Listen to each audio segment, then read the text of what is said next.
नमस्कार. In Solapur news चॅनलच्या रणसंग्राम आवाज तरुणांचा या विशेष कार्यक्रमामध्ये आपणा सर्वांचं स्वागत. आज आपण वालचंद महाविद्यालयात आलो असून लोकसभा निवडणुकीच्या निमित्ताने इथल्या विद्यार्थ्यांशी आज आपण चर्चा करणार आहोत. इथल्या विद्यार्थ्यांच्या मनामध्ये नेमकं काय चाललं हे देखील जाणून घेणार आहोत. सोलापूर लोकसभा मतदारसंघाकडे संपूर्ण देशाचं लक्ष लागून राहिलेलं असतं. या संदर्भात सोलापूर जिल्ह्यातील प्रश्न असतील, सरकारने दिलेले आश्वासनं असतील, याशिवाय शेतकऱ्यांचे प्रश्न असतील किंवा शिक्षणामध्ये झालेले बदल असतील, या विविध प्रश्नांचा आज आढावा घेणार आहोत आवाज तरुणांचा या विशेष कार्यक्रमामध्ये. तर प्रथमतः आपण एक महत्त्वाच्या प्रश्नाकडे वळणार आहोत, तो म्हणजे मतदान. मतदान करणं हे सर्वांचं कर्तव्य आहे. आपल्या देशाची लोकशाही अबाधित ठेवण्यासाठी, देशाच्या गतिमान विकासासाठी प्रत्येक नागरिकानं, प्रत्येक युवकानं आपलं मतदान करणं हे गरजेचं आहे. यासाठी मतदार यादीमध्ये आपलं नाव आहे की नाही हे पाहणं देखील गरजेचं आहे. त्यानुसार मतदार यादीमध्ये नाव नसेल तर प्रथमतः मतदार यादीमध्ये आपलं नाव नोंदवावं आणि देशाची लोकशाही बळकट करण्यासाठी प्रत्येकानं मतदानाचा हक्क बजावावा. ही तरुणाई आज देशाची मोठी शक्ती आहे आणि हे देखील आज मतदानाला या लोकसभेला प्रथमतः सामोरे जाणार आहेत. त्यांच्या प्रतिक्रिया आज आपण या ठिकाणी जाणून घेणार आहोत. काय सांगशील मित्र, आज लोकसभा निवडणूक आहेत, लोकसभा निवडणुकीला सामोरं जात असताना मतदान करणं हे महत्त्वाचं आहे, काय सांगशील तू? सर, लोकसभा निवडणुकीसाठी तर मतदान महत्त्वाचं आहे. तर अगोदर मतदान करण्यासाठी अगोदर सगळ्यात मतदान नोंदणी करणे गरजेचं आहे. तर त्यामुळे मतदान नोंदणी केलं तरच आपल्याला मतदान करता येईल. भारतासारख्या लोकशाही प्रधान देशामध्ये सर्व नागरिकांनी सक्रिय सहभाग घेणे ही प्रमुख गरज आहे. नुसतं मतदानापुरतं न घेता म्हणजे जे काही आपल्याला सक्रिय सहभाग लोकशाहीमध्ये घेता येईल, कारण भारतीय लोकशाहीचा मूळ गाभा जर बघणार गेला तर लोकशाही हा भारताचा मुख्य आधार आहे. तर सर्वांनी सक्रिय सहभाग घेऊन देशाच्या विकासात वाटचाल करावी विनंती आहे. सुरुवातीला आपण प्रयत्न केला पाहिजे आणि आपलं मतदान हे जास्तीत जास्त तरुण पिढीने 100% कसं करता येईल याच्यासाठी जास्तीत जास्त प्रयत्न करावा असं मला वाटतं. कारण आपलं मतदान जर 100% झालं आणि तरुण पिढी जर मतदानाकडे वळाली तर आपले येणारे नेते कसं निवडून येतील हे आपल्या हातात असेल. नक्कीच आपला नेता कसा निवडायला पाहिजे हे आपण ठरवू शकतो. टोटली सांगायचं झालं तर आपण तरुण वर्गाने 100% मतदान करता येईल याच्यासाठी सर्वतोपरी प्रयत्न करावा. तर भारतात मतदान हा एक मोठा विषय आहे आणि सर्वात मोठी लोकशाही आपली जगाची आहे. तर या ठिकाणी मी सुद्धा एक प्रथमदा मतदान करणार आहे. माझ्यासारखे अनेक युवक आहेत जे प्रथमतः मतदान करणार आहेत. आम्हाला ही गोष्ट सर्वात महत्त्वाची आहे की आमच्या शहराचा विकास कोण पाहणार आहे. जर आमच्या शहराचा विकास आम्ही मतदान करून सुद्धा होत नसेल तर पुढच्या वेळी जेव्हा आम्ही मतदान करू तेव्हा आम्ही हे पण बघू की काय चांगली गोष्टी घडलेल्या आहेत किंवा कुणी तरुणाईला, कुणी सोलापूरला किंवा कुणी आपल्या देशाला प्रगती देण्यासाठी एक विशेष भूमिका बजावतो आहे. सर्वप्रथम आता सध्या लोकसभा निवडणूक येत असल्यामुळे मी सर्वप्रथम हा लोकशाहीचा एक उत्सव येत आहे असं माझं मत आहे. कारण लोकशाहीने दिलेले सर्वसामान्यांना सर्वात मोठं देणगी म्हणजे मतदानाचा अधिकार व तो अधिकार बजावण्याचा हा लोकसभा इलेक्शन हा टाईम पिरियड आहे. तर माझं असं म्हणणं आहे की मतदान करताना आपण जात, धर्म, लिंग, पंथ हे सर्व बाजूला ठेवून जो व्यक्ती विकास करू शकतो अशा व्यक्तीला मतदान करावे असं माझं म्हणणं. आम्ही जे शिक्षण घेतोय सध्या, तर आम्हाला सगळ्यात मोठं गरज जर आता असलं तर ती रोजगारचं आहे. आणि आपल्या सोलापूर जिल्ह्यामध्ये परवा ते चिमणी वगैरे पाडकाम झालं तर काय झालं की असं म्हणतात की सोलापूरमध्ये विमानतळ होईल. सोलापूरमध्ये जेव्हा विमान येईल तेव्हा काय होईल, मोठे मोठे इंडस्ट्री ते सोलापुराच्या धर्तीवर उतरतील आणि आम्हा जे तरुण वर्ग आहे त्यांना रोजगार हा प्राप्त होईल.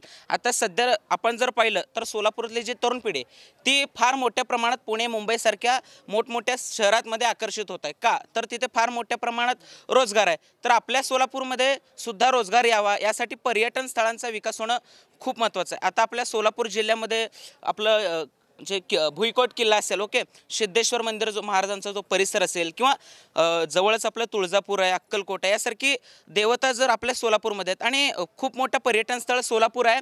पण तो व्यवस्थित उदयास केव्हा येईल तर इथल्या सोलापूरच्या ज्या स्थानिक नेते आहेत ह्या स्थानिक नेत्यांनी पर्यावरण विकासाकडे जर लक्ष दिलं तर नक्कीच पर्यावरणाचा विकास होईल आणि या सोलापूर जिल्ह्याचा भरभराट होईल.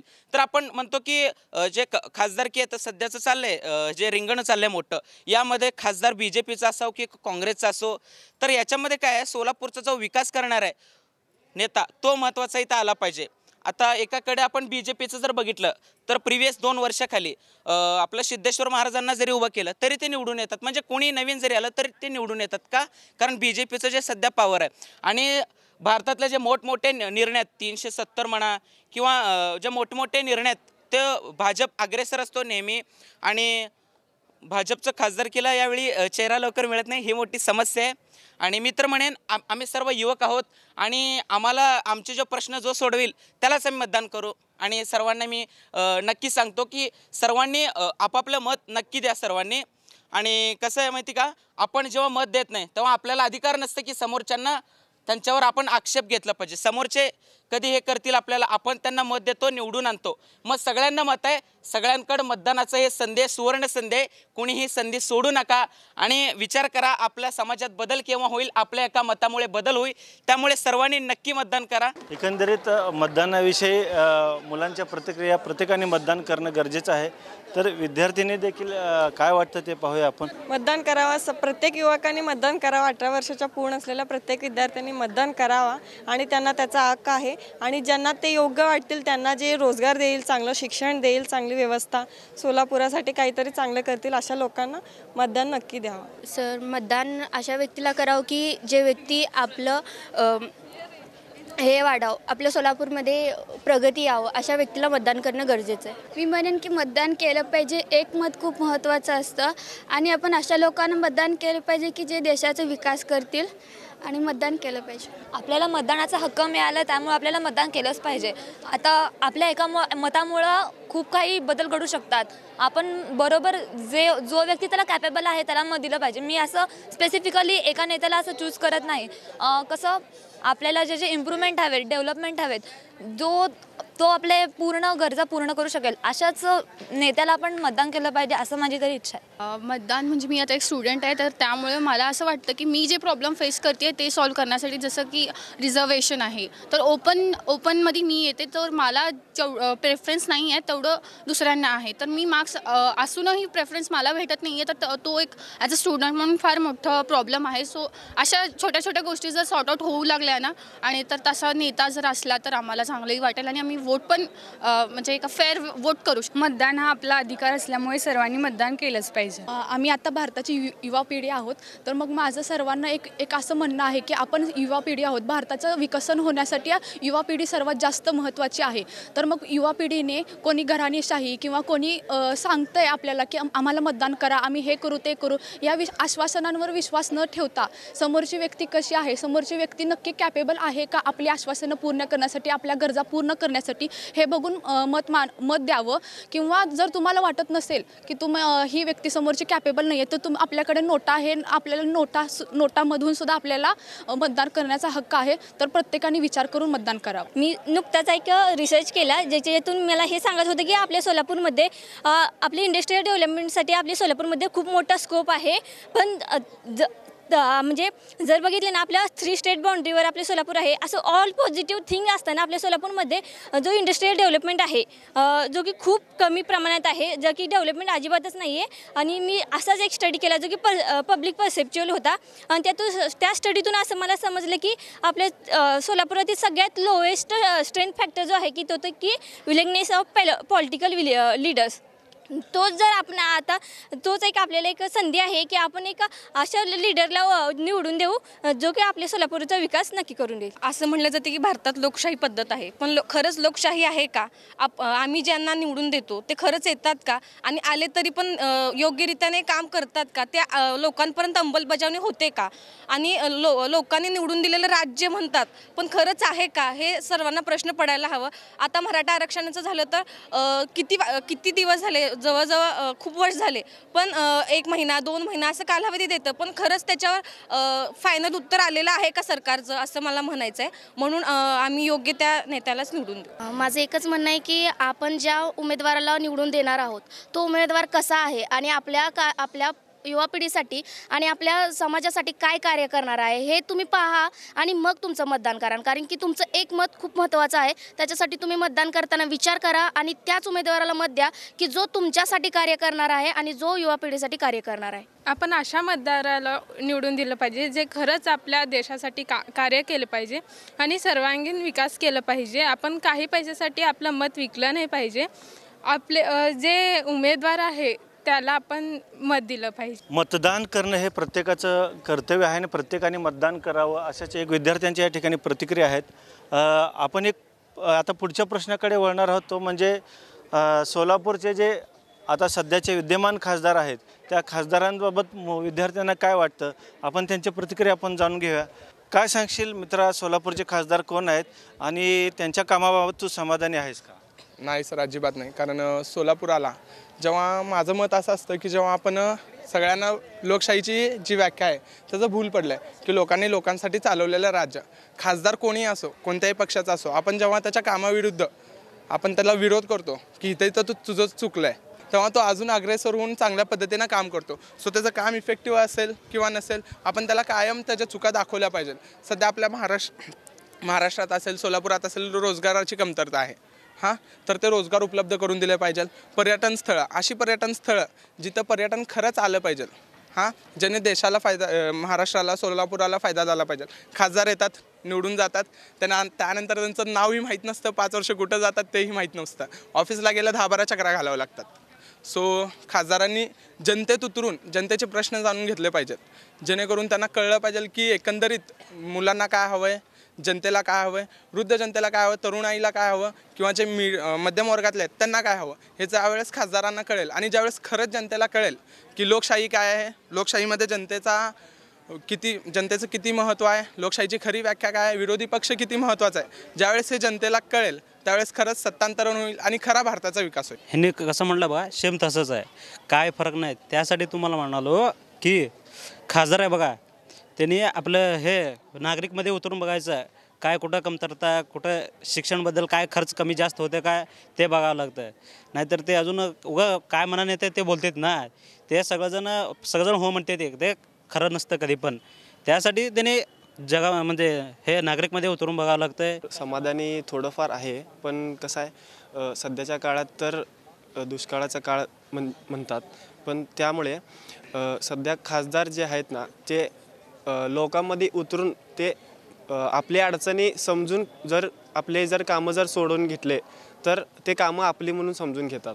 मग त्यामुळे जे खासदार लोक आहेत ना ते जनतेच्या आत जाऊन ते सगळे कामं आपली समजून त्यांनी करायला पाहिजे. सोलापूरचा खासदार हे सिद्धेश्वर स्वामी असून ते BJPचे आहेत, पण सोलापूरच्या आयदेच्या वर जनतेला त्यांचं शिक्षण डिग्री त्याबद्दल काहीच जाणीव नसते, तरी ते BJPचे आहेत म्हणून त्यांना निवडून देण्यात येतं असं मला वाटत आहे. खासदाराबद्दल सांगायचं झालं तर कामगिरी बऱ्यापैकी झालेली नाही, कारण सोलापूरसाठी पाणी आणि पर्यटन हा ज्वलंत असा प्रश्न आहे. कारण की उजनीला अजून पाणी सोलापुरात पोचलेलं नाही, कारण शर्यतीसारख्या भागामध्ये अजूनसुद्धा 5 ते 6 दिवसाआड पाणी येतं आणि एअरपोर्टची सुविधा अजूनही सुरू झालेली नाही आहे. त्याबद्दल बरेचसे असे कामे जे की खासदारासारख्या लोकांनी घडून आणले पाहिजे असं मला वाटतं, कारण की डेव्हलपमेंट सोलापूरमध्ये झालंच पाहिजे. तर आज आपण बघायला गेलं तर सोलापुरात जे कामं व्हायला पाहिजे होती या 5 वर्षात किंवा गेल्या कित्येक वर्षापासून आपल्या सोलापूरकडं दुर्लक्ष होत आलेलं आहे. तर याची बरीच कारणं असू शकतात, आपण त्यात जाणार नाही. पण येत्या काळात आपल्याला सोलापुरात जे महत्त्वाच्या ज्वलंत प्रश्न आहेत की आपल्याला सोलापुरात एक चांगलं पर्यटन स्थळ म्हणा किंवा मग आपल्या सोलापूरचं इन्फ्रास्ट्रक्चर फॅसिलिटीज म्हणा, आपण आज बघतो आपल्याकडं रस्ते कसे आहेत, रस्ते बांधतात, परत त्यांना काहीतरी कामानिमित्त परत त्यांना खोदण्यात येतं आणि परत ते नीटसुद्धा होत नाहीत. बऱ्याच वेळी नीट होतात, बऱ्याच वेळा नीट होत नाहीत, अशातला भाग आहे. आज आपण म्हणतो जे डिवायडर्स असतात, जे स्पीड ब्रेकर्स असतात, स्पीड ब्रेकर्सच्या हाईटचा पण एक ज्वलंत प्रश्न सध्या व्यक्त करण्यात येत आहे. आणि त्यातल्या त्यात म्हणा आपण की जी पाणी व्यवस्था आहे, पाणी पुरवठ्याची जी सर्वात मोठी आज सोलापुरात गरज आहे. आजसुद्धा मागच्या वर्षीसुद्धा ज्या पाणी प्रश्न होते ते यावर्षीसुद्धा या गेल्या 5 वर्षात पाणीचे प्रश्न आपण सारखं फेस करत आहोत. तर त्यानिमित्त जर कधीतरी तोडगा काढण्यात आला तरच सोलापुरात येत्या काळात आपल्याला प्रगती दिसून येईल असं माझं स्पष्ट मत आहे. काय सांगशील मित्रा, या ठिकाणी केंद्र शासन असेल किंवा खासदार असतील, केंद्र शासनाच्या कामगिरीबाबत तू समाधानी आहेस का, किंवा खासदारांनी इथलेली कामं जी केलेली आहेत त्याबाबत तुला काय वाटतं? सर्वप्रथम केंद्र शासनाची जी काही कामं सोलापूर जिल्ह्यासाठी मंजूर होतात त्या कामांचं इम्प्लिमेंटेशन, ती कामं राबवण्याचं काम हे मेन खासदारांचं असतं. तर मला असं विचारायचं की सर्वप्रथम सोलापूर जिल्ह्याचे जे काही खासदार आहेत ते असे खासदार नाहीत की त्यांचं खूप असं म्हणजे व्यक्तिमत्व जे आहे ते विकसनशील असं मला तर वाटत नाही. पर्सनली माझं मत आहे, कारण एक खासदार कधी जनतेत मी आलेलं पाहिलं नाही. असं नाही की एक विशिष्ट एरियापुरतं खासदार संकुचित राहू नये, तर त्यांनी पूर्ण जिल्ह्याचा विचार केला पाहिजे. व सोलापूरचे जे विद्यमान खासदार आहेत श्री स्वामी जय सिद्धेश्वर यांचं व्यक्तिमत्व तसं आहे व ते विकसनशील आहेत असं मला वाटत नाही. व ते ज्या प्रकारे त्यांना उमेदवारी दिली गेली, म्हणजे ते SC कोट्यातून उमेदवार आहेत, पण सोलापूरची जनता अशी आहे की ते माणूस बघत नाही तर पक्ष बघून मतदान देते. की त्यांच्या जोडीला एक 2 खासदार होते, सुशीलकुमार शिंदे व प्रकाश आंबेडकर, हे दोन्ही विजनरी माणसं होते. यांना मतदान न करता यांनी जय सिद्धेश्वर महाराजांना निवडून दिले ते पक्षाच्या नावावर. तर त्यांचं काय कॉन्ट्रीब्युशन असेल वगैरे ते काय मला माहीत नाही, पण सध्याचे जे खासदार आहेत ते कामं बरोबर केले नाहीत असं माझं मत आहे. बरोबर आहे. जसं की माझ्या मित्रांनी म्हणलं की सध्याचे जे खासदार आहेत त्यांनी खूप चांगले कामं आतापर्यंत नाही केले. आणि एक खासदार ना एक मेंबर ऑफ पार्लमेंट पण असतं. आपले जे काही सोलापूरची समस्या आहे, जे काही सोलापूरचे जे काही प्रश्न आहेत ते त्यांनी member of parliament as a member of पार्लमेंटमध्ये ते उठवावं जे काही प्रश्न आहेत ते. आणि सोलापूरमध्ये जे काही इन्फ्रास्ट्रक्चर नाही आहे, एम्प्लॉयमेंट नाही आहे, ते वाढवा आणि असा अपेक्षा मी खासदाराकडून ठेवतो. बट मला त्यांनी ते आत्तापर्यंत दिसून नाही आलं. आणि आम्ही अपेक्षा करतो की केंद्र शासनाने ह्याच्यावरती काय ना काय जे काही त्यांचा पुढचा ॲक्शन आहे ते घ्यावं त्यांच्यावर. नाही, आता जे खासदार आहेत ना त्यांच्याशी मी सहमत नाही, कारण ते जनतेमध्ये येत नाहीत, कधी आमच्याशी संवाद साधत नाहीत. त्यांनी कोणतं कार्य केलं हे देखील आम्हाला माहिती नाही. आज तुम्ही मॅक्झिमम लोकांना जर विचारलात खासदार कोण आहेत सोलापूरचे, त्यांचं नाव देखील माहिती नाही खूप जणांना. मग त्यांचं कार्य तर मला पटलेलं नाही. नवीन व्यक्ती मला सध्याच्या घडीचा सर्वात महत्त्वाचा प्रश्न म्हणजे मराठा आरक्षणावर आपले जे महाराष्ट्रातली तसेच सोलापुरातली सगळे खासदार आहेत ते केंद्रामध्ये भूमिका मांडताना आपल्याला दिसत नाहीत. मुंबई उच्च न्यायालयाने ज्याप्रमाणे सांगितले की बाबा सरकारने 10% आरक्षण हे निवडणूक डोळ्यासमोर ठेवून दिलं आहे का, असा प्रश्नसुद्धा मुंबई उच्च न्यायालयाने मांडला होता. परंतु मनोज जरांगे पाटील यांच्या आधारे जे मराठा आरक्षणातील मराठा समाजाने सगळे सोयरे कुणबे ह्या अंमलबजावणी व्हायला पाहिजे असं त्यांचं आश्वासन त्या ठिकाणी दिलं होतं. परंतु ते आश्वासनसुद्धा पूर्ण झालेलं नाही, त्याची अंमलबजावणीसुद्धा झालेली नाही. मराठा आरक्षणाचा प्रश्न केंद्रामध्ये मांडावा अशी माझी विनंती आहे. केंद्र शासनाची कामगिरी तर उत्तम आहे, पण सांगायचं झालं तर खासदार जय सिद्धेश्वर स्वामी जे आहेत त्यांच्याबद्दल सांगायचं झालं की जेव्हा लोकसभेची निवडणूक होती 5 वर्षाखाली, तेव्हा स्वामी सिद्धेश्वरांचं खूप मोठ्या प्रमाणात प्रचार आपल्या दक्षिण तालुक्यामध्ये होत होतं किंवा प्रत्येक ठिकाणी फार मोठ्या प्रमाणात प्रचार होत होतं. पण काही दिवसानंतर म्हणजे निवडणूक झाली, ते विजयी झाले, पण काही दिवसानंतर स्वामी जय सिद्धेश्वर लोकांना दिसणं नाहीसं झाले. आणि नंतर मला तर वाटतं 1 वर्षाखालीपासून त्यांना मी आता सध्या पाहतोय, कारण मध्ये ते कुठं होते काही माहीत नाही. आणि असं सांगण्यात आलं की जे त्यांनी काही डॉक्युमेंट्स स्वतःचे जे पुरवले, म्हणजे लोकसभेला उभारताना त्यांनी डॉक्युमेंट्स पुरवले, काही खोटे होते म्हणून त्यांच्यावर काही समस्या आली म्हणून थोडे दिवस त्यांना थांबावं लागलं. अरे मला सांगा, जर तुमच्या म्हणजे खासदारांच्या समस्या इथं स्वतःच्या वैयक्तिक समस्या सुटत नसतील, मग ते जनतेच्या काही समस्या सोडवणार आहेत. आणि मेन भाजप पक्षाला मी सांगू इच्छितो की आपला उमेदवार जास्तीत जास्त लीड घेऊन विजयी होणारा नसावा, तर तो लोकांचं जे पायाभूत सुविधा आहे त्याकडे सुद्धा लक्ष देणारा असावा. आता आपल्याला सांगण्यात आलं की वालचंद कॉलेजपासून त्या दयानंद कॉलेज आहे, हा जो एरिया तिथं उड्डाण पूल मंजूर होईल. कधी होईल? बरोबर आहे. याचं काही आपल्याला माहिती नाही, फक्त मोठमोठे आश्वासन देऊन निवडणुका जे होतात त्यांच्यामध्ये विजय होतात. आणि भाजप असा पक्ष आहे ज्या पक्षाच्या नावावर विजय होतं.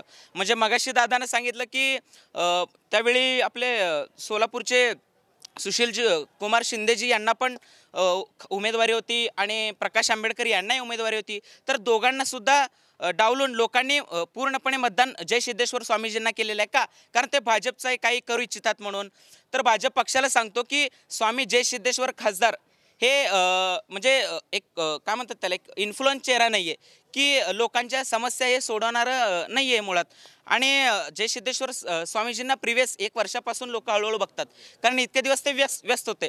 आणि जय सिद्धेश्वर स्वामीजी हे लोकांचं काही प्रश्न सोडवले नाहीत आणि लोकही पुढच्या टर्मला म्हणजे ह्या टर्मला नेता असा असावा बरं का, एक खासदार झाला तर पुढच्या टर्मला सुद्धा त्याचं नाव असलं पाहिजे असं असावा. म्हणजे 5 वर्षात एवढं तो विकास करावा, एवढं नाव करावा, पण अद्याप हे काही झालं नाही. म्हणून भाजपला तर सगळ्यात मोठी अडचण आहे की नवीन चेहरा कोण शोधणार. केंद्र शासनाने शिक्षण त्यांना जास्त मत विद्यार्थी युवकांकडून मिळत आहे, तर त्यांनी त्यांच्या शिक्षणासाठी खूप चांगल्या सोयीसुविधा केल्या पाहिजे, जेणेकरून विद्यार्थी इथे शिकून दुसऱ्या ठिकाणी जाऊन कामं उद्योग जॉबसाठी जाऊ नये इतर ठिकाणी मुंबई पुणे ठिकाणी तिथंच शिकून त्यांना चांगल्या सोयीसुविधा भांडवलाची पुरवठा करून इथंच त्यांनी काम केलं पाहिजे असं माझी इच्छा आहे. खासदाराबाबत आपल्या इथे निवडणूक आले की आश्वासनं खूप दिले जातात, हे करेल ते करेल, पण ते इलेक्शन आलं ना ते तेवढ्या काळापुरतंच ते चालवलं असतं. पण नंतर ना ज्यावेळेस इलेक्शन होतं त्यावेळेस या सगळ्याकडे दुर्लक्ष केलं जातं. फक्त त्याच ड्युरेशनपर्यंत का करायचं, पुढं ते जे तुम्ही आश्वासन दिलं आहे ते कंप्लीट पण करायचं ना. त्याशिवाय मग त्यामुळं नाराजी व्यक्त होते नागरिकांकडून. मग त्यामुळे परत नंतर ना मग त्यांना वोटिंग वगैरे द्यायचं म्हणल्यावरती काही जण वोटिंग करत नाही, काही जण त्यांच्याकडे दुर्लक्ष करतात. मग इलेक्शन आल्यावरच त्यांनी आश्वासनं देऊन परत नंतर त्याला परत इन्कारणं बरोबर नाही ना ते.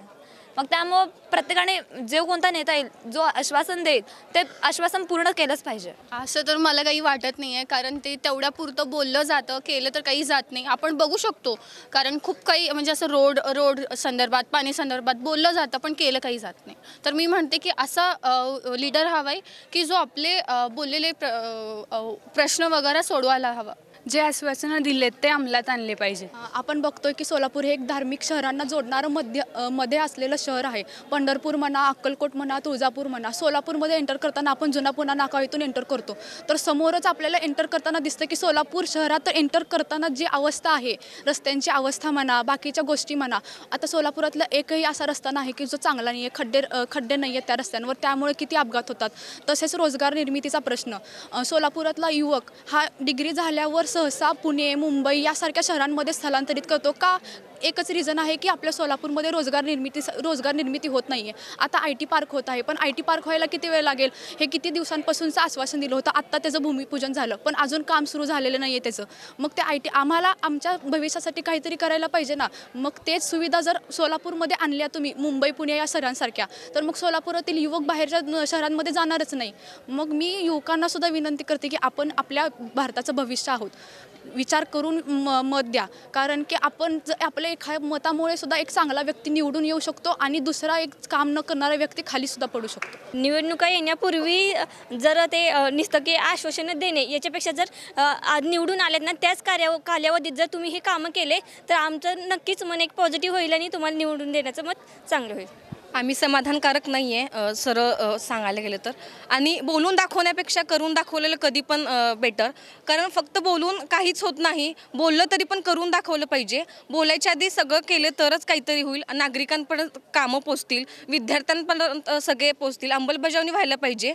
मगच आम्ही चांगल्या नेत्यांना निवडून देऊ, किंवा आम्हाला असं वाटेल हां बाबा आम्हाला याला वोट द्यायचं आहे, हां निवडून येऊ शकतो, चांगले काम करू शकतो असं आम्हाला वाटायला लागेल. पण जोपर्यंत लोकशाहीवरचा लोकांचा विश्वास लोकशाहीवर उडाला नाही पाहिजे तोपर्यंतच हे काम करायला पाहिजे. भारतीय जनता पक्ष हे त्यांचं काम चांगल्या पद्धतीने पार पाडते, पण ते सोलापूरकडे थोडे जास्त लक्ष द्यावे हे माझी विनंती आहे. जेव्हा निवडणुका असतात तेव्हाच लक्ष देतात, अगोदर नंतर काहीच लक्ष देत नाहीत. माझं म्हणणं असं आहे की जेव्हा निवडणुका असतात तेव्हा लक्ष देण्यापेक्षा 5 वर्षामध्ये पूर्णपणे अगोदर जसं वोट असतं ना तसं कंटिन्यू करावं. आज बेरोजगारीचा प्रश्न सातत्यानं उपस्थित होतो. बेरोजगारीचा प्रश्न सातत्यानं उपस्थित होतोय, पण विद्यार्थ्यांनी आपण जे डिग्री करतो त्यानंतर आपल्यामध्ये एक स्किल ठेवलं पाहिजे. आज सध्या डिग्रीला मुळीच डिमांड नाही. जे कंपनी म्हणा किंवा एक कोणतंही क्षेत्र असू दे त्यामध्ये विद्यार्थ्यांचं स्किल पाहिलं जातं. तर मी विद्यार्थी मित्रांना सांगू शकतो की डिग्रीपेक्षा आपण स्किलला महत्त्व दिलं पाहिजे. तर आत्ता दादांनी सांगितलं की जसं आपण पुस्तकी ज्ञान न घेता आपण जे प्रॅक्टिकल जेवढं इम्प्लिमेंटेशन करतो ते महत्त्वाचं आहे. उद्या कंपनीमध्ये जर आपण गेलं तर कंपनी पहिला पाहते की तुम्हाला पुस्तकी ज्ञान पाहत नाही, तुम्ही करंट लेवलला म्हणजे ऑन दी स्पॉट तुम्ही जसं व्यक्त होता ते पाहते. त्यामुळे आपल्याला पुस्तकी ज्ञान न घेता आपण प्रॅक्टिकल जेवढं अदर स्किल जेवढे आपण डेव्हलपमेंट करू शकतो तेवढं आपण करायचं. तर आपला प्रश्न असा होता की बेरोजगारीच्या मुद्द्यावर आपल्याला काय वाटतं. तर मला एक विधान आठवते की 2014ला जेव्हा मोदी जी हे जनतेसमोर आले होते इलेक्शनचा मुद्दा घेऊन, तेव्हा त्यांनी 2 कोटी नोकऱ्यांचं आश्वासन दिलं होतं की आम्ही 2 कोटी, आम्ही जर सत्तेत आलो तर आम्ही 2 कोटी नोकऱ्या जनरेट करू. तर त्या आश्वासनाचं सर्वप्रथम काय झालं असा माझा प्रश्न आहे. व दुसरा मुद्दा, आपण रोजगार शोधण्यात गेलो तर आपले देशाचे यशस्वी पंतप्रधान असे म्हणतात की देशामध्ये पकोडा तळणं हा देखील एक रोजगार आहे. तर आपण का आपल्या म्हणजे युवा पिढीला का पकोडा तळायला लावणार का, भजी तळायला लावणार का? आपण त्यांना काहीतरी स्किल डेव्हलपमेंट करण्यापेक्षा असं पंतप्रधानांचं असं मत पाहिजे की ते प्रायव्हेटायझेशनकडे जास्त भर देत आहे. लोकांना नोकऱ्या कधी लागतील, जेव्हा ते चांगल्या प्रकारचं शिक्षण घेतील, जेव्हा त्यांना पायाभूत चांगल्या सुविधा भेटतील, तेव्हा त्यांना नोकऱ्या लागतील. व अशा प्रकारे जर सर्वसामान्य जनतेचे असलेले असेट्स म्हणजे जशा प्रकारे शाळा महाविद्यालय प्रायव्हेटाईज केले जात आहेत आणि त्या प्रायव्हेटायझेशन केलेल्या ह्याच्यामध्ये नोकऱ्या ह्या सर्वसामान्यांना लागणार नाहीत, तर जे त्या प्रायव्हेटायझेशन कंपन्यांचे मालक असतील त्यांच्या ओळखीच्या लोकांना तिथे नोकऱ्या लागतील. अशा प्रकारे जर रोजगार देशामध्ये जात असेल तर हे गव्हर्नमेंट तर मला या रोजगाराच्या बाबतीत यशस्वी दिसत नाही. व रोजगार हा मुद्दा यांनी इलेक्शनमध्ये घेऊन लढतच नाही. यांचा मुद्दा असते दुसरे, म्हणजे आता मेन मुद्दा तरुणांना रोजगार, चांगले हेल्थ सुविधा, इन्फ्रास्ट्रक्चर हा मुद्दा ह्यांनी लपवतात. याच्या जागी काय करतात, काहीतरी एक मुद्दा म्हणजे उघडून काढतात की जसं की धर्माचा मुद्दा, मंदिर मस्जिद हा मुद्दा करतात व लोकांचं लक्ष वळवतात. अशा प्रकारे रोजगाराचा मुद्दा बाजूला राहतो व लोक दुसऱ्याच मुद्द्यावर मतदान करून जातात व रोजगार निर्मिती होत नाही देशात. इव्हन 2023मध्ये सोलापूरमध्ये मिलेट सेंटर येणार होतं, ते आपल्या सरकारकडनं देखील मान्य झालं होतं. पण पॉलिटिशियन बघा तुम्ही, इथून बारामतीला का गेलं, ते बारामतीला गेलं. जर आपल्या सोलापूरमध्ये मिलेट सेंटर आलं असतं तर रोजगार निर्मिती झाली असती. याच्या मागे पण खूप मोठ्या प्रमाणात पॉलिटिशियनच आहे. प्रकारे महाराष्ट्रातील प्रकल्प हे गुजरातला जात आहेत, तर गुजरातमध्ये इलेक्शन होते विधानसभेची, त्यामुळे महाराष्ट्रातील ते फॉक्सकॉन वगैरे ते प्रकल्प तिकडे गेले. अशा प्रकारे राजकीय फायद्यासाठी जर आपण देशात म्हणजे महाराष्ट्रातला रोजगार जर दुसऱ्या राज्यात नेत असेल तर हे बरोबर आहे असं मला वाटत नहीं. तो एम्प्लॉयमेंट के जो मेन एम्प्लॉयमेंट का जो मतलब हमारे यहाँ पे बेरोज़गारी है सोलापुर में, तो उसका मेन कॉज ये है कि जो कंपनीज़ हैं, जो कंपनीज़ और जो मतलब दुकान वगैरह जो भी यहाँ पे रोज़गार जो भी दुकान वगैरह सब यहाँ पे खुले हुए हैं, उसके अच्छे आदमी को जो इनकम है वो कम है. इसके लिए लोग बाहर जा रहे हैं, मतलब मुंबई पूना वगैरह वहाँ शिफ्ट होते हैं कि वहाँ इनकम ज़्यादा मिलेगा करके कुछ तो. और मेन दूसरा ये आता है कि जो मतलब उनके घर में अगर फैमिली मेम्बर्स कम रह गए तो वो फैमिली को छोड़ के बाहर मूव नहीं कर सकते अपने काम के लिए, तो इसीलिए वो लोग यहीं पे काम कर रहे हैं, मतलब कम इसमें कम सैलरी में. तो मेरा ये बोलना है कि जो कंपनीज़ वगैरह है वो यहाँ शिफ्ट होने चाहिए सोलापुर में, ताकि जिससे जिसकी जो स्किल है वो उसको वो एंड मतलब जो उसका जो बेनिफिट है, जो उसको जिधर तक उसने स्किल डेवलप किया है वो उसको वो पार्ट तक मिलना चाहिए और उतनी सैलरी उसको जनरेट होनी चाहिए. तर बेरोजगारी हा विषय महाराष्ट्रात आणि सोलापुरात फार इंटर रिलेटेड आहे बऱ्याच गोष्टींशी. कुठे आपण बघतो की सोलापुरातला युवक हा पुणे मुंबई अशा ठिकाणी जॉब करायला किंवा शिकायला जात आहे. तर त्याचं एक मोठं कारण म्हणजे सोलापुरातील आज तुम्ही बाहेर कुठेही जॉबला जावा तर त्यांनी प्राधान्य मुंबई किंवा पुण्यातल्या विद्यार्थ्यांना देत असतात. तर त्यामुळं काय भाग होतो आहे की सोलापुरातले युवक जास्त करून तिथे जातात आणि तिथे जाऊनसुद्धा आज एज्युकेटेड अनएम्प्लॉयमेंटचा जो प्रकार आहे की जो शिक्षित आहे तो सुद्धा अनएम्प्लॉईड राहत आहे. आणि दुसरा भाग म्हणजे आपल्या सोलापुरात आपण बघतो की आधीच्या काळात मिरवणुका हा एक मोठा मुद्दा होता. मिरवणुका फक्त थोड्याच निघत होत्या, पण आज आपण बघतो गल्लोगल्ली विविध प्रत्येकजण काही पण करून कुठली पण मिरवणूक काढत आहे. हा पण एक मोठा मुद्दा यावर्षी या 2 वर्षात आपल्या इथं वाढला आहे. तर तो कशामुळे वाढला, कारण आपल्या इथं यूथ हा बेरोजगार आहे. आणि यूथ बेरोजगार का आहे तर ते सुद्धा एक मोठी लोकांची मानसिकता अशी झालेली आहे की आम्हाला जर घरी बसून काही करता येत असेल, फ्रीलॅन्सिंग म्हणा, तर असे बरेच मुद्दे आहेत की ते लोक घरी बसून करत असतील तर आम्ही बाहेर कशाला जावं, आम्ही बाहेर नोकऱ्या हुडकाव्याच कशाला. आता मिरवणुकांमुळं आज काय झालं आहे की मिरवणूक हा सोलापूरचा एक असा ध्वजस्तंभ झाला आहे की मिरवणुका बघायच्या तर सोलापूरच्या असाव्या. पण मिरवणुकांचा अतिरेक एवढा झालेला आहे आज की मग त्यामुळं आज इथले युवक इथले लोकांना, इथल्या वयोवृद्ध लोकांनासुद्धा हेल्थच्या बाबतीत फार दुविधा फेस करावी लागत आहे, फार अडचणी येत आहेत. तर त्यामुळं माझं असं म्हणणं आहे की मिरवणुका या सर्व गोष्टी व्हाव्या, पण एका लिमिटेशनमध्ये व्हाव्या. कारण त्यामुळं व्यापारीसुद्धा इथं आपले गाव सोडून जात आहेत. व्यापाऱ्यांचे जे मेन रस्ते असतात ते या मिरवणुकांमुळं बऱ्याच वेळी ब्लॉक होतात आणि त्याच्यामुळं काय होतं की व्यापाऱ्यांचा धंदा हा जेवढा व्हायला पाहिजे तेवढा होत नाही. त्यामुळे व्यापारी पण त्याचा धंदा इथून घेऊन दुसरीकडे जातात. त्यामुळं इथले ऑलरेडी जे एम्प्लॉयमेंट जनरेटेड होतं ते सुद्धा दुसरीकडे शिफ्ट होत आहे आणि जे बाहेरचे आहेत येणारे ते आता आपण बघतोच की येत्या काळात आपल्या सोलापुरात विमानसेवा चालू होणार आहे. विमानसेवा ज्यावेळी चालू होईल त्यावेळी आपण नक्कीच असे आश्वासन मनात ठेवू शकतो की येत्या काळात मोठमोठे कंपनीज आपल्याकडे येणार आहेत आणि त्यामुळं सोलापूरच्या युवकांना कुठं ना कुठं बाहेर जाण्याची गरज भासणार नाही. येत्या काळात आपल्या सोलापूरच्या युवकांना सोलापुरातच एम्प्लॉयमेंट मिळेल असं माझं म्हणणं आहे. आपण पाहू शकता की दरवर्षी मोठ्या प्रमाणामध्ये तरुण वर्ग ग्रॅज्युएट करून बाहेर पडत आहे, पण त्या प्रमाणात त्यांना नोकऱ्या उपलब्ध होत नाही. बऱ्याच ठिकाणी प्रायव्हेटायझेशन झालेलं आहे आणि त्या ठिकाणी टेंडर काढून भरती केली जाते आहे. त्यामुळे सरकारी नोकरी बऱ्याचपैकी एक त्याचा रेशो जे आहे कमी झालेला आहे, कारण सगळीकडे प्रायव्हेटायझेशन करून टेंडर काढून नोकऱ्या भरत जातात. बरेचसे तरुण दरवर्षी ग्रॅज्युएट करून बाहेर पडतात, पण त्यांना नोकरी मिळत नाही. ग्रॅज्युएशन होऊन सुद्धा जे तरुण वर्ग आहेत ते की बेरोजगारमुळे घरी बसत आहेत. आणि ज्याप्रमाणे पंजाब आणि दिल्लीमध्ये सोयीसुविधा असेल किंवा एज्युकेशन पॉलिसी असेल, ज्याप्रमाणे सोलापुरामध्ये डेव्हलप झालेली नाही. कारण ज्या सोयीसुविधा दिल्लीमध्ये आहेत, पंजाबमध्ये आहेत, कर्नाटकसारख्या राज्यामध्ये आहेत, त्यासारख्या सोयीसुविधा महाराष्ट्रामध्ये संपूर्णपणे झालेल्या आहेत असं आपल्याला बोलता येत नाही. अनएम्प्लॉयमेंट हा एक मुद्दा नसून तो एक खूप मोठा प्रश्न बनलेला आहे. पण अनएम्प्लॉयमेंट माझ्या मते मला असं वाटतं की ते एक मुद्दा नाही. आणि ते अनएम्प्लॉयमेंट शिकून तुम्ही जर नोटीस करणार असाल तर त्याचा काय फायदा. तुम्ही शिकून स्वतःचा व्यवसायसुद्धा उभा करू शकता आणि दुसऱ्यांना एम्प्लॉयमेंट देऊ शकता ना. मी तो आमचा विद्यार्थी आहे, मला तर असं वाटतं की स्वतःचं काय तर अस्तित्व निर्माण करायला पाहिजे नोकरी शोधण्यापेक्षा. भारतासारख्या विकसनशील देशामध्ये भारत हा इम्पोर्ट भरपूर करू शकतो. भारतासारख्या विकसनशील देशामध्ये भारत हा नोकरी मागणारा देश नसून नोकरी देणारा देश बनला पाहिजे. युवकांनी याकडे भरपूर लक्ष दिलं पाहिजे. केवळ नोकरी न मागता नोकरी देणारं बनलं पाहिजे. कारण भारतासारख्या देशामध्ये आत्मनिर्भर भारत, मेड इन इंडिया, प्रधानमंत्री कौशल्य विकास योजना अशा भारत सरकारने भरपूर योजना चालू केलेल्या आहेत. त्याच्यामध्ये उत्स्फूर्तपणे सहभाग घेतला पाहिजे आणि नोकरी न मागता नोकरी देणारं बनलं पाहिजे असं मला वाटतं आहे. प्रधानमंत्रीच्या स्टार्टअप इंडिया याद्वारे पण आपण स्वतःचा बिझनेस सुरू करतो. मुद्रा लोन योजना याद्वारे पण आपण स्वतःचा बिझनेस सुरू करू शकतो. अशा अनेक आपल्याला संधी आहेत, परंतु बेरोजगारी म्हणतात, आपण त्या संधीचं सोनं करत नाही. एका ठिकाणी नितीन गडकरी म्हणतात की आपण नोकरी करणारे नाही तर नोकरी देणारे बनले पाहिजे. महाराष्ट्रामध्ये बिझनेस करण्यासाठी रिस्क घेतले जात नाहीत. त्याच ठिकाणी आपण काय केलं पाहिजे, नोकरी करण्याऐवजी बिझनेसकडे लक्ष दिलं पाहिजे. स्वतःचं एक नवीन निर्माण केलं पाहिजे, स्वतःचं अस्तित्व निर्माण केलं पाहिजे. जसं शिवाजी महाराजांनी आपलं स्वतःचं शून्यातून विश्व निर्माण केलं, त्याप्रकारे आपण पण बिझनेसमध्ये स्वतःचं शून्यातून विश्व निर्माण केलं गरजेचं आहे.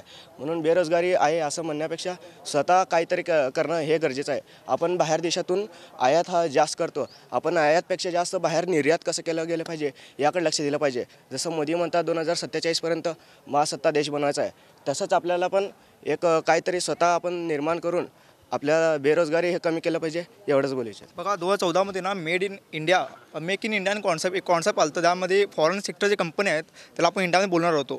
बट फॉरेन सेक्टरचे कंपनी का येतात, कारण की त्यांना असं वाटतं की भारतामध्ये लेबर फोर्स जे आहेत ते स्किल्ड आहेत. बट मला असं वाटत नाही की खूप स्किल्ड आहेत, कारण की कंपनी आले, तुम्ही बघता कोविडमध्ये कंपनी आले पण कंपनी परत गेले. आणि खूप काही टेक कंपनी आहेत जी आता सध्या लॉसमध्ये आहेत, म्हणून ते पण आता हायरिंग चालू करत नाहीत.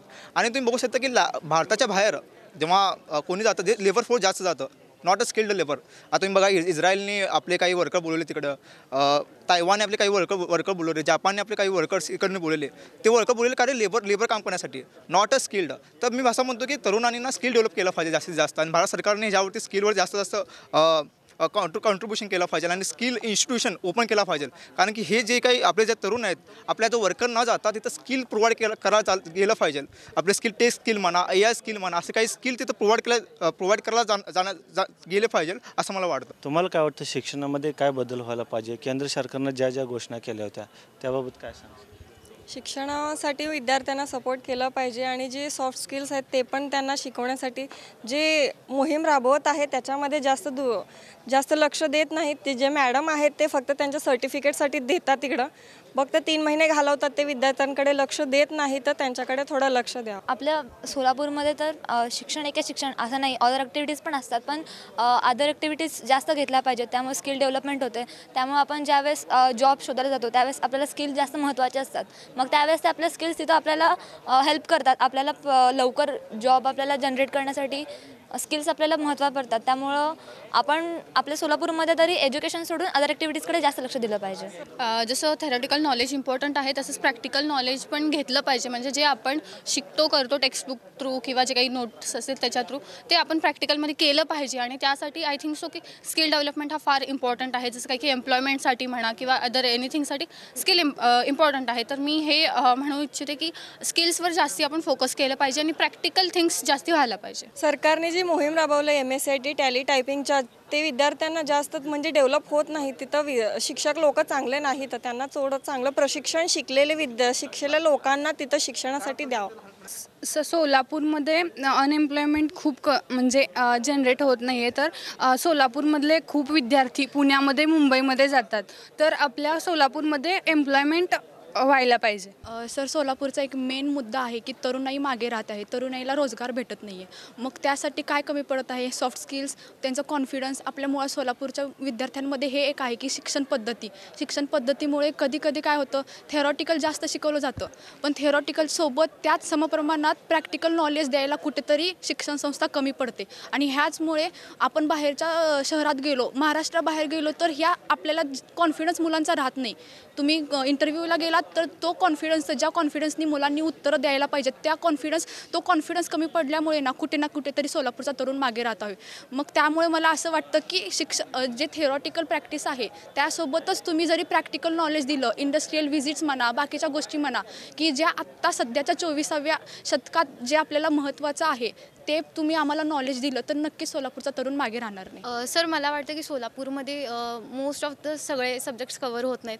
मेनली जे आपण कॉमर्समध्ये तेच 4-5 सब्जेक्ट्स आहेत, सायन्समध्ये तेच 4-5 सब्जेक्ट्स आहेत.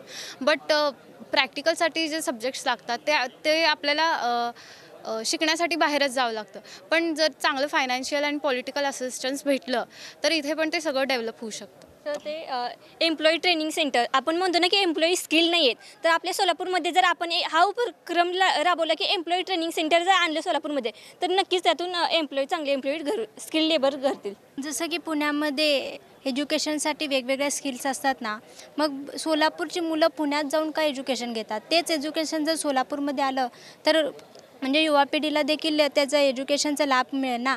मग असं म्हणणं आहे की पुण्यात जाऊन शिकण्यापेक्षा आपण सोलापुरात राहून शिकून आपलं सोलापूरचं नाव मोठं करावं. आता जे हुशार आहेत ते शिकतात, पण त्यांना दुसऱ्या शहरात जायचं नसतं आहे, म्हणून ते इथंच असं प्रॉपर एज्युकेशन करत नाहीत आणि कुठेतरी कामाला जातात. ही एक मोठी समस्या आहे. मला वाटतं की सोलापूरमध्ये IIT सारख्या इंजिनिअरिंगसारख्या कंपन्या स्थापन व्हायला पाहिजे की जेणेकरून जे ग्रॅज्युएशन होते सोलापूरमधले विद्यार्थी त्यांना सोलापूरमध्येच जॉब भेटा. गेली 10 वर्ष झालं देशाचे नेतृत्व पंतप्रधान नरेंद्र मोदी करतात. पंतप्रधान नरेंद्र मोदींच्या नेतृत्वाबद्दल काय सांगशील किंवा किती सफल ठरलं हे नेतृत्व? आजपर्यंत कोणताही नेता एवढं केलं नाही जेवढं मोदीजींनी केले आमच्यासाठी. असं आम्ही त्यांच्या कामाबद्दल सॅटिस्फॅक्शन आहोत, अजून करायला पाहिजे एवढंच असं मला. हां, त्यांनी आले म्हणून भरपूर विकास झाला हे आहे, पण ते एक कलेक्टिव्ह वर्क आहे जे की अगोदरचे नेते पण असतील किंवा आत्ताचे कार्यरत आहेत त्यांच्यातून झालेलं आहे. मला असं वाटतं त्यांनी आल्यापासून भरपूर इम्प्रूव्हमेंट्स झालेत.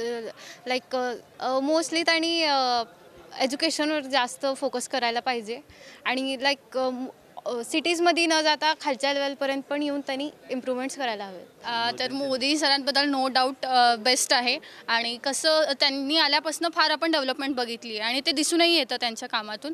तर आजपर्यंत सोलापुरात तरी कुठला PM आलेला नाही आहे असं मला वाटतं आणि त्यांनी सपोर्ट केलं आहे आणि जे काही घराचं वगैरे काम त्यांनी करून दिलं आहे तर ते बेस्ट आहे. आणि मी असं म्हणते की म्हणजे काय म्हणतात त्याला, त्यांनीच करायला हवं किंवा हे निवडणूक त्यांनी जिंकायला हवं. मोदीजींनी अंडर वॉटर मेट्रो वगैरे केलं आहे खरं, पण जसं त्यांनी डेव्हलपमेंट केली तसं कर्जवाढी पण खूप झालेली आहे आपल्या भारताच्या ह्याच्यामध्ये. आत्तापर्यंतचा जो रेकॉर्ड आहे त्या ह्याच्यामध्ये कर्जवाढी मोदींच्या काळात खूप झाली आहे. तसं डेव्हलपमेंट केलं तसं कर्ज पण कमी. त्याच्यामुळं जे एम्प्लॉयर्स आहेत त्यांना जास्त टॅक्स भरावा लागतो. त्यामुळं त्यांचं पण जे इन्कम होतं त्यांना टॅक्स पे करावाच लागतो. मग त्यांच्यामुळं त्यांनी जे कर्ज काढतात त्यांच्यामुळं ह्यांच्यावर बर्डन पडतं ना.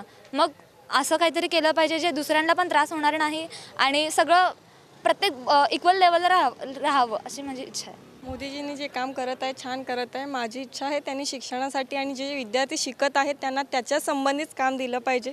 जसं बघतो की आपण मेकॅनिकल इंजिनियर वगैरे सगळे करून लोक मोजमजुरी कामासाठी जातात. असं न करता जे विद्यार्थी जे शिकले त्यांच्यात त्या शिक्षणासंबंधीच त्यांना रोजगार मिळाला पाहिजे. महागाई कमी केली पाहिजे. महागाई खूप आहे. एका माणूस जर रोजगार करणारा माणूस दिवसातून 11-12 तास काम करून फक्त 300 रुपये कमवतो तर त्याची परिस्थिती खूप आर्थिक परिस्थिती खूप बिघडलेली असती. आता गेल्या 10 वर्ष झाले की पंतप्रधान नरेंद्र मोदी हे भारताचे पंतप्रधान आहेत. तर नरेंद्र मोदी यांनी गोरगरिबांसाठी व विद्यार्थ्यांसाठी खूप काही काम केलेलं आहे. तर आता शिक्षणामध्ये थोडंफार बदल करणं आवश्यक आहे. ज्यावेळेस पुढचा पंतप्रधान येईल तो नरेंद्र मोदी यावा असं मी म्हणतो. कारण नरेंद्र मोदी यांनी विद्यार्थ्यांसाठी स्कॉलरशिप आणि विविध गोष्टींमधून लोन्स वगैरे विद्यार्थ्यांना शिक्षणाबाबत आपलं स्कॉलरशिप्स वगैरे. आणि शिक्षणामध्ये मी मोदी साहेबांना एक विनंती करतो की शिक्षणामध्ये त्यांनी थोडंफार बदल करणं आवश्यक आहे. कारण यावर्षी 2024पासून आम्हाला NAP लागू झालेलं आहे. तर NAPमध्ये आम्हाला पूर्णपणे इंग्लिश जमत नाही. कारण आम्ही कोरोना बॅचचे विद्यार्थी आहेत. तर आम्हाला इंग्लिश ज्यावेळेस आम्ही अभ्यास करत असतो तर आम्हाला थोडंफार अवघड जातो. आम्ही या महाराष्ट्रामध्ये राहून आम्हाला ब्रिटिशचे इंग्लिश व अमेरिकन इंग्लिश आम्हाला जास्त प्रमाणात जमत नाही. कारण महाराष्ट्रामध्ये इंग्लिश बोललं जावं पण महाराष्ट्रामध्ये जे महान नेते होऊन गेलेत त्यांचा इतिहास तुम्ही शिक्षणामध्ये घालणं गरजेचं. जसे की डॉक्टर आंबेडकर व छत्रपती शिवाजी महाराज यांचा इतिहास तुम्ही ज्यावेळेस शिक्षणामध्ये घालाल तर या समाज पिढीला जे चांगलं काम केलं त्यांचा इतिहास समजेल आणि त्यांच्या विचारानुसार त्यांनी या समाजामध्ये थोडंफार बदल करू इच्छितो. एवढं बोलून या वर्षीचं हे सरकार हे काम चांगल्या रीतीने केलेलं आहे. मागच्या सरकार हे सरकार दुप्पट काम केलेलं आहे. जसे की रस्ते, सोलापूरचा मोठा प्रश्न विमानतळ व सिद्धेश्वर चिमणी हे पाडून त्यांनी आपल्याला आश्वासन दिले आहे की 2-3 वर्षात विमानतळ बांधेल. सध्या तर 9 वर्षामध्ये मोदी सरकारने उत्तम रीतीने काम केलेलं आहे. आपण बघता की 8 वर्षापासून अभिनंदन हे जे मिलिटरीचे ऑफिसर मेन होते ते बाहेरच्या देशामध्ये कैदी होते. त्यांना सोडून आणण्याचं काम असेल, विविध देशांमध्ये जाऊन विविध मोठे काम करणे असेल. आता सध्याचंच बघत आहे अबुधाबीमध्ये सध्या आपल्याला मंदिर झालेलं हिंदू मंदिर झालेलं पाहायलाच मिळतं आहे. या असे मोठे कार्यकर्ते आहेत ना ते त्यांच्या नेतृत्वात होत आहे. जसं 370 हटवणं, आता मध्येच CA लागू करणं, अशा उत्तम पद्धतीने त्यांनी काम केलेलं आहे. आणि त्यांनी आश्वासन दिलेलं आहे तिसऱ्या टर्ममध्ये आपल्याला 5 ट्रिलियनमध्ये आपल्याला GDP न्यायचे आहे आणि महासत्ताक देश बनायचा आहे 2047पर्यंत असं त्यांचं आश्वासन आहे. आणि मोदी सरकारचं काम एवढ्या उत्तम पद्धतीचं आहे की त्यांना 2024मध्ये पुन्हा एकदा आपल्याला पंतप्रधानांच्या जागी नरेंद्र मोदी साहेबांनाच बघा. मोदीबाबत एवढंच वाटतं की थोडक्यात सांगायचं झालं तर विविध देशांसोबत असलेली मैत्री आणि येणाऱ्या काळात भारताला होणारा त्याचा उपयोग हे ध्येय समोर ठेवून मोदी ज्याप्रमाणे आपला एक विचार भारताचा पोहोचवण्याचा प्रयत्न करते ते भारतासाठी खूप उपयोगी आहे. तर आपण मोदी साहेबांबद्दल बोलणं झालं तर गेल्या 70 वर्षामध्ये जी घाण होती आपल्या भारतामध्ये स्वातंत्र्य झाल्यापासून आता गेल्या 9 वर्षामध्ये ते म्हणजे आपल्या PM तर ती घाण काढली आहे. फक्त आता आपल्याला अजून त्यांना एक 5 वर्ष द्यायचं. त्यांनी आपल्याला शब्द दिला आहे की आपल्याला या 5 वर्षामध्ये आपली जी अर्थव्यवस्था आहे ते टॉप 3मध्ये येणार आहे. आणि तसंच आपल्याला त्यांनी बोललं की जे मुद्दा होता 370 आणि जो काश्मीरचा जो मुद्दा होता त्यांनी शब्द दिला होता तो ते शब्द पाळला. आणि आपण पाहिला आंतरराष्ट्रीय लेवलला आपले आधीचे जे पंतप्रधान होते नरेंद्र मोदींच्या आधी जे पंतप्रधान होते त्यांनी असं 4 चौघामध्ये असं ग्रुपमध्ये गेलं की त्यांनी एकदम साईडला थांबणार, एकदम बाजूला. पण आता आपण पाहतो की तो आपला जो नेता आहे तो आंतरराष्ट्रीय लेवलला स्वतःची लिडरशिप करतो आणि स्वतःचा देशाचं नाव लौकिक करतो. तो आपल्याला चांगलं. मोदीजींचं कार्य तर निश्चित चांगलंच आहे. धाडसी निर्णय घेणं हे त्यांचं मेन स्ट्रॉंग पॉवर आहे. आता सध्याला बघायला गेलं तर जे 70 वर्षामध्ये घडलं नाही ते 9 वर्षात घडत असेल तर पुढे देखील तिने यावे अशी माझी इच्छा आहे. मोदीजींनंतर जर दुसरे पंतप्रधान मी बघत असतील जर माझ्या विचारात असतील तर ते नितीन गडकरी साहेब असतील. आत्ता दादांनी म्हणलं की 2047ला भारत हा विकसित भारत होईल, बरोबर आहे. तर स्वामी विवेकानंदांनी जे स्वप्न भारतासोबत रंगवलं होतं की सुंदर सुहाना भारत देश, स्वामी विवेकानंदांचं जे स्वप्न होतं तो साकार करण्यासाठी योग्य चेहरा म्हणजे नरेंद्र मोदी. ह्या दादाने सुद्धा म्हणलं की पूर्वीचे जे आपले पंतप्रधान होते ते बाहेर गेल्यानंतर कुठल्याही देशासोबत मैत्री फारशी करत नव्हते, कुठेतर कोपऱ्यात बसून वगैरे येत होते. पण मोदींचं व्यक्तिमत्व असं नाही. जर 10 बाहेरचे जर पंतप्रधान जर चालत असतील तर त्यांच्या रोमध्ये सगळ्यात पहिला चेहरा हा नरेंद्र मोदीजींचा आहे. आणि मोदीजी हे अष्टपैलू व्यक्तिमत्व आहेत, लोकप्रिय व्यक्तिमत्व आहेत. म्हणून तर म्हणतात की अब की बार भी मोदी सरकार, हे तेव्हा म्हणत होते. पण आता नाही, तिसरी टर्म बी पार मोदी सरकार असं म्हणत आहे.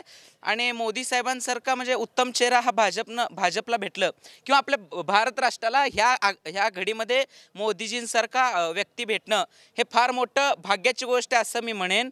कारण बाहेरच्या राष्ट्रासोबत मोदीजींचं मैत्री असेल किंवा शत्रू राष्ट्रांसोबत मोदींचा जो निकराचा लढा असेल तो फार महत्त्वाचा आहे. जो आपली भारतीय सैनिक आहे, मोदीजी आल्यापासून भारतीय सैनिक ची जी यंत्रणा आहे त्याच्यामध्ये सुद्धा बदल झालेला आहे. आणि सगळ्यात मोठं म्हणजे मोदीजींनी विद्यार्थ्यांसाठी सांगायचं झालं तर NEP हा सगळ्यात मोठा मुद्दा म्हणजे सुरू केलेला आहे. तर NEPमध्ये कसं आहे, आपल्याकडं सगळ्यात मोठं प्राचीन जे विद्यालय होतं ते नालंदा विद्यापीठ. म्हणजे जेव्हा शत्रूंनी जाळ लावली म्हणे ते 9 मजली इमारत होती आणि 3-3 महिने ती जाळ विजत नव्हती, एवढी मोठी नालंदा विद्यापीठ. त्याच्यामध्ये जे अभ्यास होतं तो मोदींनी या NEP कायद्यामध्ये रुजवलेला आहे. तर आचार्य चाणक्य असतील, पाणिनी असतील यांसारखे जे आपले विद्वान लोक आहेत त्यांनी जे लिहिलेले ग्रंथ आहेत त्या ग्रंथाचं ह्या NEPमध्ये मोदीजींनी रूपांतर केलं आहे. आणि मी सांगू इच्छितो की पुढील 3 वर्षानंतर हळूहळू NEPचा जो आहे तो हळूहळू सुरू होईल आणि आपल्याला कळून येईल की आपल्या भारत राष्ट्राचं सुद्धा जे साहित्य आहे किती व्यापक प्रमाणात आहे. आणि हे मोदीजींनी या NEP कायद्याद्वारे उघड केलेलं आहे. आणि विद्यार्थ्यांना एक चांगलं जे NEPमध्ये आहे आणि विद्यार्थ्यांनी त्याचा अभ्यास करावा. आणि मोदीजींसारखा उत्तम चेहरा हा भाजपला दुसरा मिळणार नाही. सर्वप्रथम मी असं सांगतो की भारत एक असा देश आहे जिथं विदेशामध्ये जाऊन शिक्षण घेऊन डिग्र्या घेणाऱ्या माणसाला पप्पू असं संबोधलं जातं व फक्त म्हणजे असं बोलबच्चन करणाऱ्या व्यक्तीला विश्वगुरू संबोधलं जातं असं माझं स्पष्ट मत आहे. आणि प्रत्येक नाण्याला 2 बाजू असतात व मीडियाची ही जबाबदारी असते की ती नाण्याची दोन्ही बाजू दाखवेल. पण आपला भारतीय मीडिया हा असा एक मीडिया आहे तो फक्त नाण्याची एकच बाजू दाखवतो असं मला वाटतं. कारण ज्या प्रकारे देशाचा विकास होत आहे त्याच प्रकारे देशाचे विदेशी कर्ज देखील वाढत आहे. पण आपण न्यूज खोललो तर आपल्याला फक्त एकच दिसतं की देशाचा विकास व्हायला आहे, पण त्याच्या पाठीमागे जी किंमत भारत मोजत आहे त्याचा विकास आपल्याला म्हणजे त्याची आकडेवारी आपल्याला मीडिया दाखवत नाही. जशा प्रकारे आता इलेक्ट्रोलर बॉन्ड्सचा जो मुद्दा आता सध्या करंटमध्ये चर्चेत आहे तो मुद्दा जेव्हा सुप्रीम कोर्टाने हाताळला तेव्हा आपल्याला समजलं की अशा प्रकारचे इलेक्ट्रोल बॉन्ड्स विकले गेलेत आणि एवढ्या कोटींची उलाढाल झाली आहे. जर सुप्रीम कोर्टाने त्या मुद्द्याला हात घातलं नसतं तर ते गुपित राहिलं असतं. तर करप्शन हे प्रत्येक सरकार करतं, फक्त कोणी दाखवून करतं कोणी लपवून करतं. असं म्हणता येणार नाही की भारतात करप्शन नाही. करप्शन होते पण डिजिटली करप्शन होत आहे भारतात. डिजिटलायझेशन म्हणजे की लपून पूर्वीच्या काळात करप्शन केलेलं दिसत होतं पण आता करप्शन दिसत नाही. छुपा करप्शन आपण त्याला म्हणू शकतो. व नेतृत्व म्हणजे आता पुढील पंतप्रधान म्हणायचं झालं तर मला सध्या विरोधी पक्षांकडे चेहरा ज्या प्रकारे विरोधी पक्षाच्या नेत्यांची इमेज पप्पू या नावाने किंवा मीडियामार्फत खराब केली गेली, प्रोपगेंडा पसरवून व्हॉट्सअपमार्फत इंस्टाग्राममार्फत त्यांची इमेज खराब केली गेलेली आहे. व भारताची लोकं असं आहेत की चेहरा बघतात व त्याला प्रेझेंट कसं केला हे बघतात. हे बघत नाही की त्या माणसाला किती ज्ञान आहे, काय आहे, तो बोलतो कसं, तो आम्हाला किती म्हणजे असं मनोरंजन करतो आमचं. जशा प्रकारे त्याचा भाषणशैली, मोदींची भाषणशैली सुरुवात होते मेरे भाई और बहनों, म्हणजे हे भाषणशैली त्यांची चांगली आहे हे मान्य करावं लागेल. त्याच प्रकारे जर आपण विरोधी पक्षाचे नेते म्हणतो की राहुल गांधी हे पुढील पंतप्रधान पदाचे उमेदवार असू शकतात, त्यांची भाषणशैली जरी खराब असली तरी त्यांचे विचार व त्यांचं ज्ञान आहे असं मला वाटतं. कारण त्यांनी शिक्षण तेवढं घेतलेलं आहे आणि आपण शिक्षितांना साथ दिली तर नक्कीच ते होऊ शकेल. पण सध्या मला विरोधी पक्षाकडे चेहरा नसल्यामुळे असं म्हणावं लागेल की पुढील पंतप्रधान हे मला तर नरेंद्र मोदी हे दिसत आहे. ठीक आहे, जसं की माझ्या मित्रांनी म्हटलं की विरोधी पक्षाकडे चेहरा नाही आहे, बट ह्याच्यावरती मी हे बोलू इच्छितो की मोदीचं जे काही छवी आत्तापर्यंत एवढं वर्षापासून जे बनलेलं आहे, मला असं वाटतं की BJP नाही जिंकणार बट मोदी नक्की जिंकणार. त्या मुद्द्याबद्दल सांगायचं झालं तर ते आंतरराष्ट्रीय पातळीवर बऱ्याच ठिकाणी कामगिरी केलेली आहे. देशाची सुरक्षा असेल, नेव्ही असेल किंवा एअरफोर्स असेल किंवा सुरक्षा असेल, ह्या बऱ्याच ठिकाणी त्यांनी कामगिरी केली. म्हणजे आंतरराष्ट्रीय देशावर लेवलवर आपण बोलायचं झालं तर त्यांची कामगिरी आहे.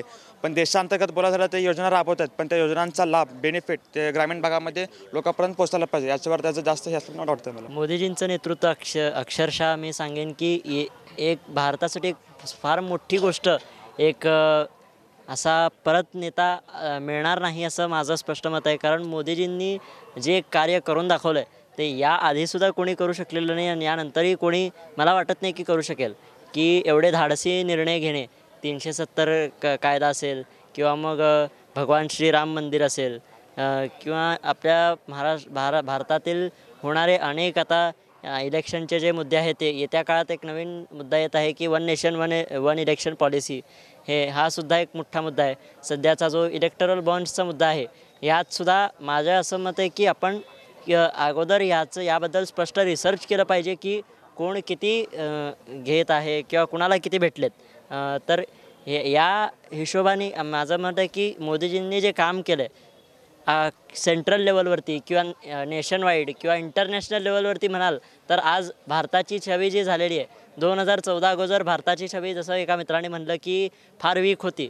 आज तुम्ही कुठेही जावा, आज वर्ल्ड हेल्थ ऑर्गनायझेशन असू देत तिथेसुद्धा भारताचे केवढे गुणगान होत आहेत की 2020च्या जे कोविड महामारी आली होती त्यातसुद्धा भारताने किती मोठी भूमिका बजावली. जग म्हणत होतं की भारत हा टिकणार नाही कोविडसमोर, पण भारत हा असा देश ठरला की ज्याने अक्षरशः इतक्या देशांना वॅक्सिन प्रोव्हाइड केले.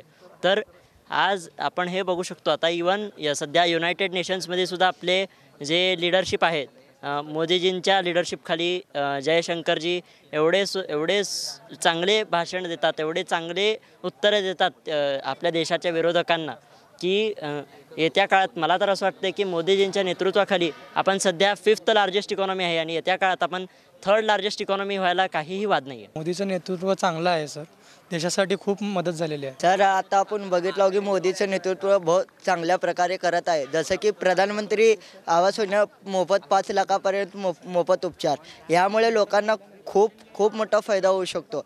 आणि इथं कुंभारी पिशी सर प्रधानमंत्री घरकुल योजना मोदीमार्फत घरकुल वाटप करण्यात आलेले आहे सर. तिथं मध्येच 13 जानेवारीला घरकुल पिशी चावी दिलेली आहे. मोदीचं नेतृत्व चांगल्या प्रकारे आहे सर. मला वाटतं पुढील येणाऱ्या काळात प्रधानमंत्री मोदीच यावे.